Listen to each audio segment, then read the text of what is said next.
again, everyone. Welcome to this week's News Dabs with Jimmy Young. Every week, I scour the internet looking for interesting stories on the emerging cannabis industry from around the world, this country, and our own backyard here in Massachusetts. You know, the home of the 6-time Super Bowl champs of the New England Patriots.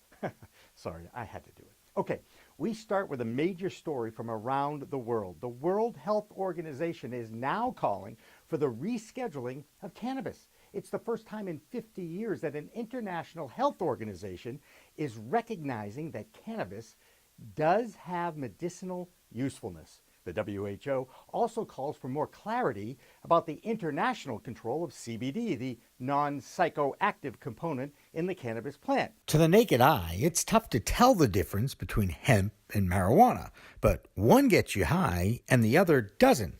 But hemp still has lots of uses. And hemp is cannabis. It's a plant, cannabis. You can make, some people use it for marijuana if the flowers have a high percentage of THC.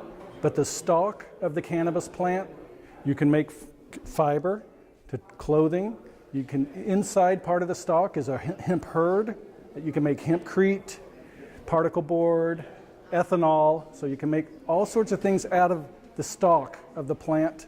Another chemical from the cannabis plant is CBD, a non-intoxicating anti-inflammatory component that's being infused in food and other edibles. Now, one thing everyone agrees on, CBD by itself does not get you high. In fact, it's being sold online and in stores all over the U.S. However, this week, a little bit of a bump in the road.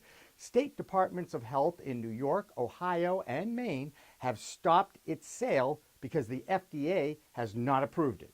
The same government that made it legal in December. Huh? So, do you have any idea how many supplements are available at GNC that are not FDA approved? Yet it's CBD that's being targeted here because of its relation to the cannabis plant. Do you think the fact that the U.S. government owns a patent for CBD was a reason for this sudden ban? I mean, states have been selling it for years. CBD is making a lot of money for a lot of people, which is a good thing, you know. I don't have anything against commerce, but I'm not sure why the government is pulling those CBD. I think it's more there's control based on, because it's marijuana, it's related to marijuana. It's a cousin. It's a cousin, kissing cousin. Now, the WHO ruling was not the only big story for the cannabis industry this week. The U.S. House of Representatives Financial Services Committee will begin hearings on access to the banking community for cannabis-related businesses. Now, I told you there is too much money invested in this industry and in this business for the embargo on banking with cannabis businesses to continue. February 13th is the first day of hearings, and you can expect some kind of reform to open this door over the next 6 months. Now it's time to check the Cannabis Tote Board in Massachusetts for the adult use market. Now 11 weeks old, sales have exceeded $24 million and $3.4 million in the last week by those 8 adult use dispensaries located here in Massachusetts. As far as medical patients go, that number is now up to 57,000 people, including myself.